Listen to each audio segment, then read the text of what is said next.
¿Qué tal? Muy buenas tardes, bienvenidos nuevamente a Teogonía Universal. Les recordamos, participen con nosotros si nos dejan un correo de voz en nuestra página de redholística.com. Un saludo muy especial, pero muy especial para Maite allá en Duendilandia. Esperamos que se recupere muy rápido. Y también para el señor Lorenzo Pérez Aldama. Gracias por sus comentarios. Y para el día de hoy platicaremos de algo muy especial. La parte absolutamente medular de la Iglesia la integran seres humanos que han tomado una vocación o han seguido una vocación sumamente especial. Una vocación que significa un sacramento, el sacerdocio. Para platicarnos de esto me acompaña como siempre el Padre Jesús María Besunartea. Padre, gracias, gusto verlo de nuevo. Buenas tardes. Y Padre, iniciando como siempre los temas, ¿qué significa estrictamente el sacramento del sacerdocio? Bueno, para empezar, no existe tal sacramento. O no es como tal, ¿no? Existe el sacramento del orden. Del orden sacerdotal. Del orden. Sacramento del orden. Ya. Y este sacramento tiene tres grados. Porque por hablar de sacerdocio no se puede hablar del sacerdocio porque el sacerdocio es un nombre general. Y dentro del sacerdocio hay 3 grados, que son el diaconado, el presbiterado y el obispado. Entonces, bueno, pues, ¿qué preguntabas? ¿Qué es lo que significa ya como sacramento? Hoy hablamos de sacramentos, aunque me vea algo obsoleto. Sí, es sacramento, pues como todo sacramento es un signo sensible a través del cual se comunica a un hombre, a un ser humano, hombre por ahora, ciertas facultades que Jesucristo compartió con sus apóstoles, al decirles, según así lo ha entendido la Iglesia, hagan esto en memoria mía. Entonces, a través de esas palabras que Jesús pronuncia en la última cena, cuando celebra la Pascua con sus discípulos, pues la Iglesia ha visto instituido el sacramento del orden en general y también el sacramento de la Eucaristía. Y bueno, pues decir Jesucristo específicamente desde ahí no describe en una especie de compendio o carta lo que va a constituir esa encomienda que les hace a los apóstoles de hacer eso en memoria mía. Y pues bueno, todo eso se ha ido viendo, entendiendo y realizando a lo largo del tiempo. La Iglesia, por ejemplo, intuyó o creyó conveniente que instituir el orden de los diáconos muy pronto, y el orden del presbiterado, pues no sabemos exactamente, pero pues en tiempo de San Pablo existen los presbíteros. Entonces las primeras décadas de la Iglesia se instituyen los presbíteros para ayudar a los obispos en su tarea, porque digamos los apóstoles son nuestros obispos, ¿no? Entonces ellos, al necesitar ayuda para su ministerio, instituyen otros obispos o también a otros que no tienen las mismas facultades y que son los presbíteros, ¿no? Entonces, si los diáconos se instituyen en la primera década después de Jesús, pues se supone que los presbíteros también se instituyen por esos mismos tiempos. Entonces, el sentido que tiene el sacramento del orden es sobre todo el llevar a cabo la obra de Jesucristo encomendada a los apóstoles, que tiene o abarca 3 dimensiones propiamente: la de predicar, la de santificar y la de gobernar la comunidad eclesial. Ahora, padre, cuando hablamos de el sacramento, hablamos de una serie de aceptaciones de responsabilidad y de convicción que ya no es la común de todos los demás cristianos. O sea, es un sacramento que implica una serie más muy importante, porque es nada más, es de por vida, ya después ya no hay problema. Entonces, ¿qué se requiere y qué requiere un ser humano para continuar y llevar este sacramento en la vida? Entonces, el orden sacerdotal constituye lo que se llama la jerarquía de la Iglesia, es decir, ese grupo de personas que, como he dicho antes de paso, tienen la responsabilidad de gobernar la comunidad eclesial, ¿no? Y entonces ese punto es muy importante, ¿no? El aspecto de gobierno, y de gobierno, claro está, desde el punto de vista que Jesucristo nos da, que es el ser ministros. Por eso el nombre propio de los sacerdotes, obispos y diáconos es ser ministros. Somos ministros de culto, así nos cualifica de hecho el gobierno de México cuando nos identifica en nuestros documentos como ministros de culto. Entonces somos, pero claro está que no abarca ahí todo, o sea, porque, como les he dicho, son 3 dimensiones. Además del culto está la predicación, y además de la predicación está el gobierno de la comunidad cristiana. Y obviamente que no todos tenemos las mismas 3 facultades de la misma forma, ¿verdad? Entonces hay sacerdotes que no tienen, aunque son todos miembros de la jerarquía, igual que los diáconos, pero no tienen una responsabilidad de gobierno dentro de la Iglesia, porque son auxiliares de otros sacerdotes, ¿no? Por ejemplo, en una comunidad parroquial, el que tiene la responsabilidad de gobierno es el párroco. Los demás tienen las facultades que el párroco les comparte, ¿verdad? Entonces, facultades propias no tienen facultades delegadas. En una diócesis, quien tiene las facultades propias es el obispo ordinario, se llama obispo ordinario. El obispo auxiliar tiene las facultades que el ordinario le comparta, le delegue.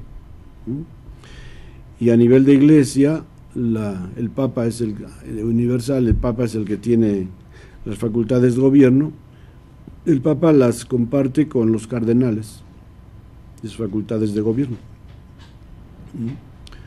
a nivel general. Ya después a nivel local, obviamente que las comparte con los obispos, pero pues el obispo ya tiene sus propias facultades por el hecho de ser cabeza de una diócesis. Claro está que tiene que ser ordenado bajo la obediencia al Papa, ¿no? Es presentado al Papa y el Papa aprueba el nombramiento de un obispo, aunque no él lo ordena, sino otro obispo.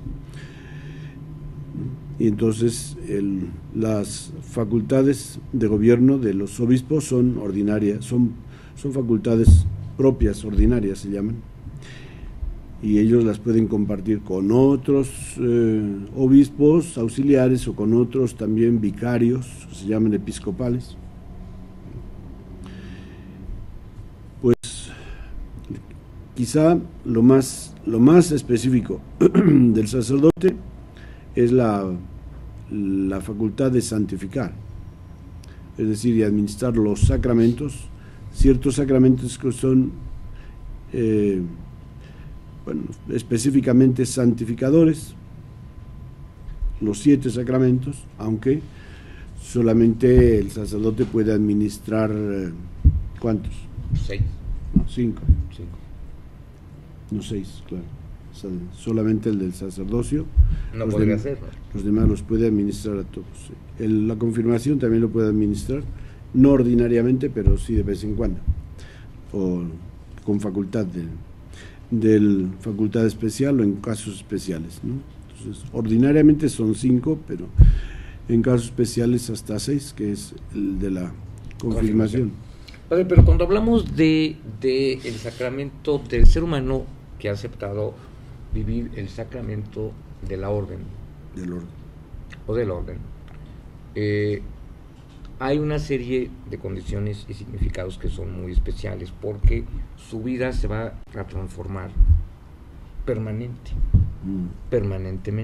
¿Qué se requiere para que un ser humano, aparte de una gran fe, tenga semejante convicción para aceptar vivir ese sacramento? Porque es un sacramento.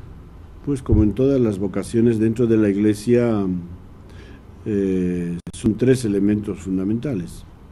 El primero, la vocación, y la vocación pues es algo muy personal, que venida de Dios, y que la persona la va intuyendo, por decirlo así, o la va descubriendo con el tiempo. Puede uno pensar, bueno, pero eso es muy subjetivo, ¿cómo sabemos si realmente esa vocación que él cree tener es objetiva, es real? Entonces ahí viene el segundo requisito, y es que sea aceptado por el obispo, ¿no? Por el obispo de la diócesis en la que vive. A través de la aceptación se ratifica ahí esa vocación. Cuando el obispo le dice, sí, yo te acepto al orden sacerdotal, entonces se ratifica ese llamado que Dios ha hecho a esa persona para desempeñar ese ministerio. Y luego el tercer elemento que influye tanto en el primero como en el segundo elemento es las cualidades. Es decir, si una persona no tiene las cualidades necesarias para desempeñar ese ministerio, pues uno verá que Dios no me puede llamar a esto si yo no lo puedo desempeñar, si no tengo tal o cual cualidad, ¿no? O requisito. Y pues eso también, en definitiva, luego lo va a juzgar también el obispo, va a ver si las cualidades y capacidades que esa persona tiene la cualifican para desempeñar ese Padre, antes ministerio. De que nos vayamos al corte, entonces aquí sí surge una cierta duda que es muy lógica. El obispo tiene entonces ya una responsabilidad muy seria para poder aceptar o no a la persona para la orden, pero debe tener un criterio fundamentado en aspectos objetivos, no solamente subjetivos, no es una condición de ser intuitivo. Sí. Ahorita que regresemos del corte comentamos sobre estos criterios, porque son fundamentales para entender la verdadera idea de la vocación.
Padre, regresando entonces con el tema, hablamos de criterios que sean estrictamente objetivos, porque un obispo va a tomar una responsabilidad que implicará, aparte de su propia conciencia, la responsabilidad ante la sociedad de aceptar o no a personas con vocación. Es muy serio el asunto. Sí. Bueno, pues obviamente que lo que nosotros vemos, no sé, sería, dice, bueno, vete a observar cómo es un sacerdote y desde ahí puedes tú concluir cuáles son las cualidades que se exigen para ser sacerdote.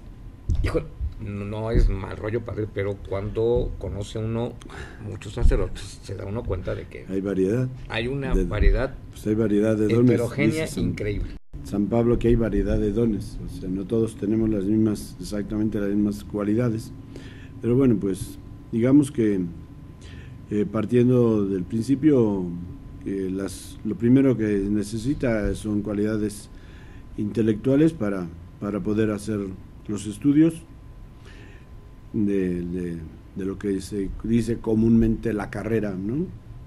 Que lleva consigo pues estudios de humanidades, de filosofía y de teología durante pues 6, 7 años, ¿no? Es decir, que después de estudiar en nuestro sistema la prepa, pues vendrían los estudios de filosofía y teología, que hoy en muchos lugares son 6 años, ¿no? Luego viene nuevamente otro año de otros estudios especiales. Entonces, por lo general, unos 7 años, ¿no? En los cuales se estudia, pues, sobre todo los 4 años de teología, pues se abarca pues muchas asignaturas y muchos cursos de la teología en todas sus dimensiones, ¿no? De la legislación de la Iglesia y etcétera también, ¿no? Hay muchos etcéteras, ¿no? Es decir, que si en 4 años a un promedio de 5 cursos, porque suelen tener más por semestre, serían 40 asignaturas, ¿no? Pero padre, es que aquí como mínimo. Esto es muy interesante. Una persona, un ser humano, puede tener muchas cualidades, entre ellas de fe, de bondad, de actitud, pero a lo mejor no tiene una capacidad cognitiva muy amplia. Bueno, y esta persona puede quedar fuera de el sacramento simplemente porque pues no aprende. Pues sí, puede ser. O sea, que es que también es un mínimo que necesita. Tampoco aunque Jesucristo no les dio estudios de teología, ¿verdad?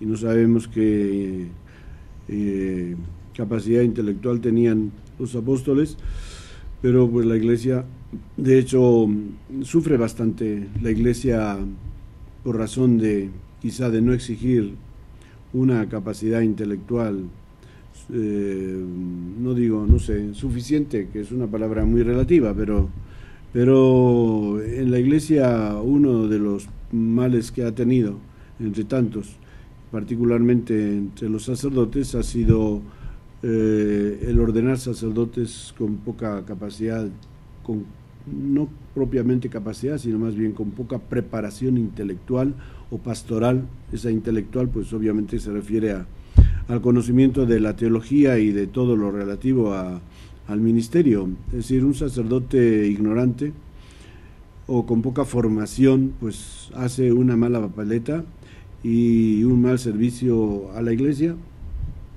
porque pues si es maestro de una comunidad, pues obviamente que pues tiene que estar bien preparado para formar a esa comunidad, que es bastante vasta la formación que se da en una comunidad cristiana, a distintos grupos, desde niños hasta gente de la tercera edad, y tienes pues toda clase de personas, o sea, personas que pueden ser analfabetas y personas que tienen carreras y que tienen un nivel intelectual humano muy alto, ¿no? Entonces se supone que el sacerdote, no solamente en su preparación teológica, sino también en su preparación humana, pues tiene que tener una buena formación para poder pues ser un hombre que conviva y que comparta y que esté al tanto de las realidades en medio de las cuales vive y pueda alternar con quien sea. O sea, pienso que todo lo que el sacerdote se prepara es bueno y hasta puede ser poco para desempeñar mejor su servicio y su ministerio. Entonces, sin querer decir que haya falta o sea necesario ser un genio, ciertamente que no es. No buscamos genios, pero sí gente con una buena formación, y siempre ha habido. En la Edad Media había un grupo de sacerdotes como se requería muchos sacerdotes para celebrar muchas misas, entonces había sacerdotes a quienes se preparaba precisamente solamente para eso, para saber celebrar la misa, y entonces se les llamaba sacerdotes de misa y olla. ¿Y olla por qué? Porque lo único que hacían era celebrar misa y comer. Entonces, esa clase de sacerdotes no hacen una buena imagen de la iglesia. El sacerdote es maestro, ante todo, de la comunidad. Entonces, para ser maestro tiene que saber. Ahora, padre, en el siglo XXI, afortunadamente, eso ya no existe, pero el sacerdote católico está implicado en su sociedad. Puede estar muy bien preparado, puede entender el contexto de lo que está viviendo su sociedad, porque aparte se responsabiliza de ella, no se puede evitar. Y entonces viene una segunda parte, la parte actitud y la parte emocional, o sea, cómo valorar a este hombre, cómo valorar un obispo. Yo puedo tener una persona muy brillante, pero si no, emocionalmente no tiene el compromiso y no tiene la actitud, tampoco va a ser alguien de servicio, no a la iglesia, sino a la comunidad católica, que es lo más primordial antes que a la iglesia, con todo respeto. Claro. Bueno, pues eso va en la línea de lo que estamos diciendo de las cualidades que se requieren. O sea, estamos hablando de las cualidades intelectuales o la preparación intelectual que debe de tener, que es muy importante, y que todo será, si no poco, al menos bien aprovechado. Y pues luego vienen las cualidades personales, es decir, que el sacerdote tiene que ser una persona madura en su desarrollo humano, segura emocionalmente, y que ha hecho esa opción, consciente de lo que esa opción supone, los riesgos que supone el vivir una vida entregada al servicio de la comunidad. Entonces, una persona responsable, una persona con un sentido social, de trato con la gente, pues que no sea, pues si es una persona insegura, inmadura, pues obviamente que eso luego se proyecta en el modo como va a tratar a la gente, ¿no? Y en las dependencias que va a tener de familia o de amigos. Y por supuesto, pues se supone y se necesita que este sacerdote, puesto que es un ministro de Dios en favor de los hombres, pues tiene que tener una vida espiritual cristiana, pues también sólida y fuerte, de tal manera que tiene que hablar, su labor es hablar a los hombres de Dios y hablar a Dios de los hombres. Esa es su doble tarea ministerial en cuanto a la palabra, ¿no? Entonces, si va a hablar a los hombres de Dios, pues tiene que estar en comunión con Dios, en comunicación con Dios, y vivir una vida espiritual de oración suficiente. Y si va a hablar a Dios de los hombres, pues también tiene que tener una relación con su comunidad y con el mundo y con la sociedad, y estar al tanto de los problemas que hay, tanto en su comunidad como en la sociedad en donde él vive, en el país, en el mundo.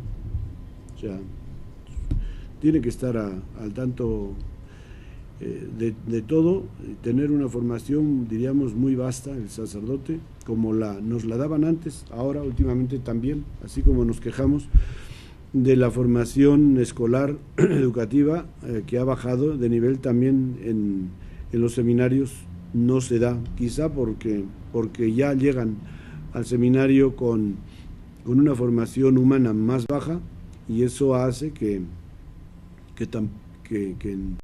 no puedan recibir una formación teológica pues así tan profunda.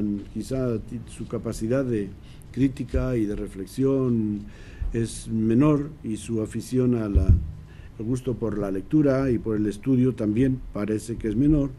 En aquellos tiempos, pues estudiábamos 13 años de seminario, pues teníamos una formación bastante completa en todos los sentidos, y inclusive el aspecto literario, ¿no? ¿Cómo no? Padre, pero dentro de toda esta compleja base que significa ser un sacerdote, sí, está una parte de madurez psicoemocional, una parte de preparación, un sentido de la vocación, pero también no se puede pensar en un sacerdote si no tiene una base que es muy especial: los ideales.